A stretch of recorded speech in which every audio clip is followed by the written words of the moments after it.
نحمده ونصلي على رسوله الكريم اما بعد رب اشرح لي صدري ويسر لي امري واحلل عقدة من لساني يفقهوا قولي رب زدني علما۔ مجالس سیرت النبی صلی اللہ علیہ وسلم کا 32واں درس ہے۔ آپ صلی اللہ علیہ وسلم کو اللہ تعالیٰ جب نبوت سے سرفراز فرمانے لگے، آپ صلی اللہ علیہ وسلم معاشرے سے دور ہونے لگے جہاں ہر طرف برائی ہی برائی تھی، خلوت نشینی اور تنہائی آپ صلی اللہ علیہ وسلم کا شیوا اور معمول بن گئی، اور آپ صلی اللہ علیہ وسلم کو سب سے علیحدہ ہو کر بیٹھنا محبوب ہونے لگا۔ سیدہ عائشہ صدیقہ آغاز وحی کے بارے میں بتاتی ہیں، اول ما بدأ به رسول اللہ صلی اللہ علیہ وسلم من الوحی الرؤیا الصالحۃ فی النوم فکان لا یرى رؤیا الا جاءت مثل فلق الصبح۔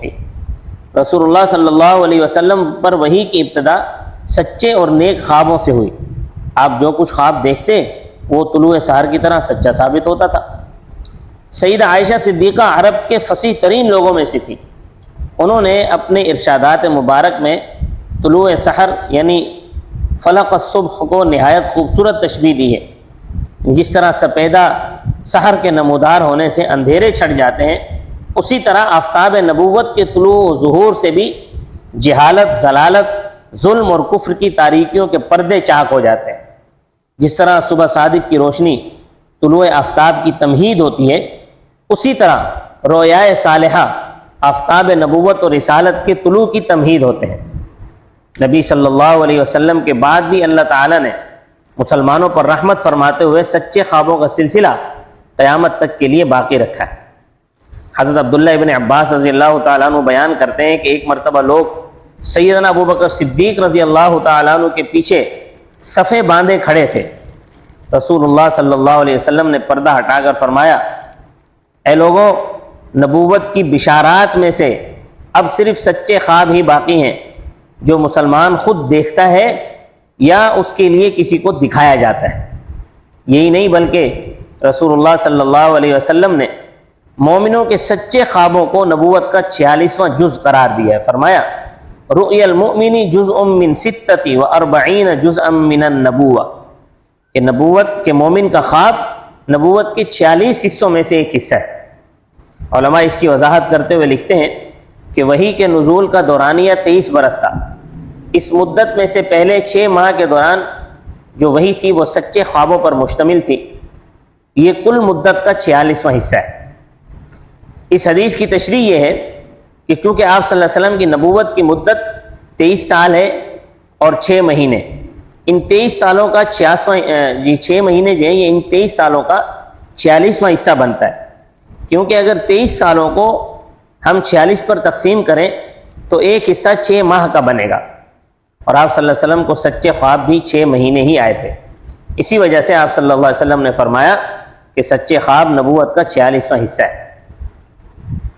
اس حدیث مبارکہ کی تشریح یوں بھی کی جاتی ہے کہ عام لوگوں کے نزدیک کسی چیز کے معلوم کرنے کے 2 طریقے ہیں۔ پہلا طریقہ ہے حواس خمسہ کے ذریعے معلوم کرنا، یعنی آنکھ، کان اور ناک سے دیکھنے، سننے اور سونگھنے، حواس خمسہ کے ذریعے سے جو علم حاصل کیا جاتا ہے۔ دوسرا طریقہ عقل ہے، اس کے علاوہ اور کوئی طریقہ نہیں ہے۔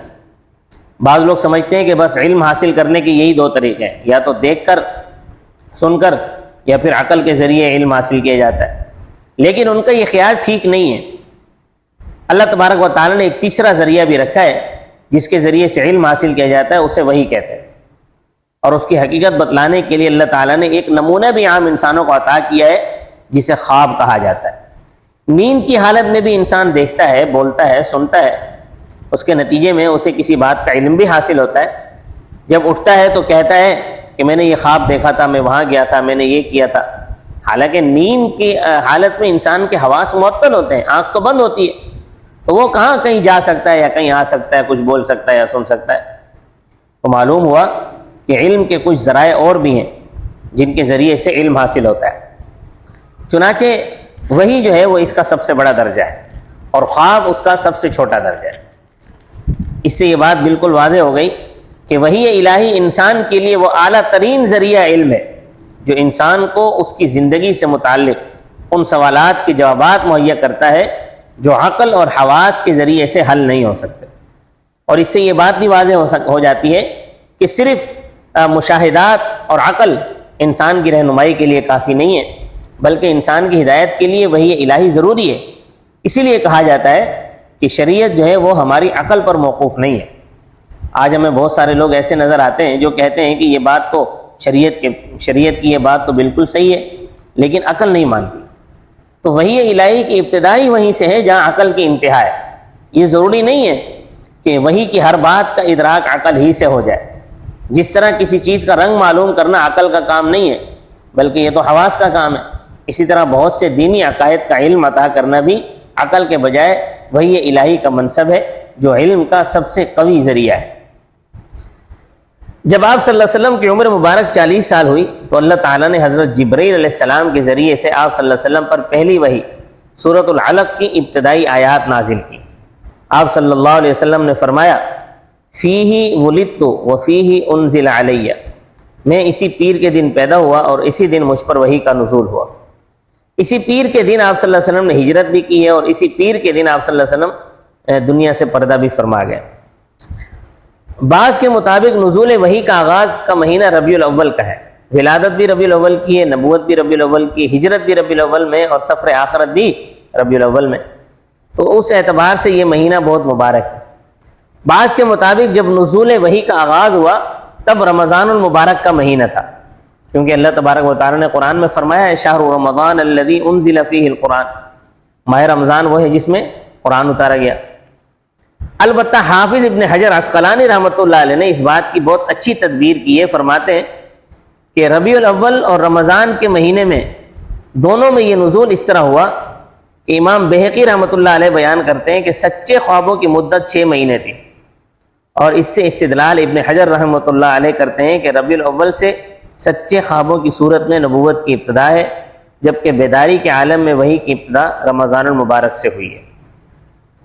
تو سب سے پہلے نازل ہونے والی آیات تھی اقرأ بسم ربک الذی خلق خلق الانسان من علق اقرأ وربک الاکرم الذی علم بالقلم علم الانسان ما لم یعلم، پڑھ اپنے رب کے نام سے جس نے پیدا کیا، جس نے انسان کو خون کے لوتھڑے سے پیدا کیا۔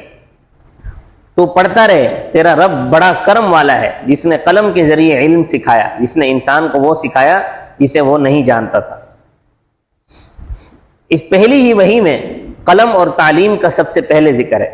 سارے عالم کے لیے، تعلیم کے لیے، تمام زمانے کی تدریس کے لیے ایک ایسی ذات جو امی ہے اس کو منتخب کیا جا رہا ہے، جس نے ایک لمحے کے لیے کسی مدرسے میں یا کسی تعلیم گاہ میں یا کسی انسان کے پاس بیٹھ کر کسی سے کچھ پڑھا نہیں ہے، کسی معلم اور کسی استاد کے پاس آپ نے کوئی تعلیم حاصل نہیں کی۔ آپ کا یہ امی ہونا آپ کی نبوت کی سب سے بڑی دلیل ہے کہ آپ صلی اللہ علیہ وسلم کے امی ہونے کے باوجود کسی سے علم حاصل نہیں کیا، لیکن ایسا کلام اور ایسا علم لے کر آئے کہ بڑے بڑے شعراء، بڑے بڑے تعلیم یافتہ لوگ اس کا مقابلہ نہیں کر سکتے۔ پڑھنے کا درس اقرا میں ہے، لکھنے کا درس علم بالقلم، یعنی قلم اور تدریس دونوں کا ذکر ہے۔ پھر اقرا بھی 2 مرتبہ تکرار کے ساتھ ہے، تعلیم کا بھی 2 مرتبہ ذکر ہے۔ قرآن کریم میں ذکر آیا ہے وَعَلَّمَ آدَمَ الْأَسْمَاءَ كُلَّهَا ثُمَّ عَرَضَهُمْ عَلَى الْمَلَائِكَةِ، اللہ تعالیٰ نے آدم کو تمام نام سکھا کر ان چیزوں کو فرشتوں کے سامنے پیش کیا۔ بنی آدم کو فرشتوں پر اللہ نے جو فضیلت دی ہے وہ علم کی بدولت ہی دی ہے۔ یہاں پر بھی ایک امی قوم میں ایسی ذات کو ایسے علوم عطا کرنا، جہاں قلم کا وجود کم، جہاں پڑھے لکھے افراد انگلیوں پر گنے جاتے ہوں، اس نے اس مذہب اور اس کی حامل امت کی قرات اور کتابت، قلم سے کام لینے کی صلاحیت اور اس کے دائمی مضبوط ربط اور تعلق ان سے قائم کیا ہے کہ یہ امت تعلیم یافتہ ہوگی۔ ورنہ اس معاشرے میں جہاں ہر طرف بت پرستی تھی، اس معاشرے میں وہاں ہونا تو یہ چاہیے تھا کہ سب سے پہلے وہاں پر عبادت کا حکم آتا، لیکن نبی صلی اللہ علیہ وسلم پر سب سے پہلے تعلیم کا حکم آیا۔ یہی وجہ ہے کہ پہلی وحی کا آغاز پڑھنے لکھنے اور تعلیم کے ذکر سے ہوا ہے۔ آپ صلی اللہ علیہ وسلم نے اپنے آپ کو مدینۃ العلم فرمایا۔ اسلام کے بدترین دشمن عمر بن حشام کو ابو جہل کا لقب دیا، یعنی اسلام علم کا نام ہے، کفر جہالت کا نام ہے۔ اسی وجہ سے کہا آپ صلی اللہ علیہ وسلم کے آنے کے بعد اب کفر اور ضلالت کے اندھیروں کے ختم ہو جانے کا وقت آیا ہے، اب یہ روئے زمین آپ صلی اللہ علیہ وسلم کے لائے ہوئے دین اور شریعت سے منور ہوگی۔ اللہ تعالیٰ نے قرآن میں فرمایا سورہ مائدہ ہے کہ تمہارے پاس اللہ تعالیٰ کی طرف سے نور اور واضح کتاب آ چکی ہے، جس کے ذریعے سے اللہ تعالیٰ انہیں جو رضائے رب کے در پہ ہوں سلامتی کی راہیں بتلاتا ہے، اور اپنی توفیق سے اندھیروں سے نکال کر نور کی طرف لاتا ہے اور راہ راست کی طرف ان کی رہبری کرتا ہے۔ گویا کہ آپ صلی اللہ علیہ وسلم کی پہلی وحی میں قلم اور تعلیم دونوں کا ذکر تھا۔ آپ صلی اللہ علیہ وسلم نے تعلیم حاصل کرنے کا حکم دیا، اور اشارہ اس بات کی طرف ہے کہ آپ کی امت تعلیم یافتہ ہوگی، آپ صلی اللہ علیہ وسلم کی تعلیمات سے دنیا منور ہوگی۔ اللہ تعالی ہمیں نبی کریم صلی اللہ علیہ وسلم کی تعلیمات پر عمل کرنے کی توفیق عطا فرمائے۔ وما علینا الا البلاغ المبین۔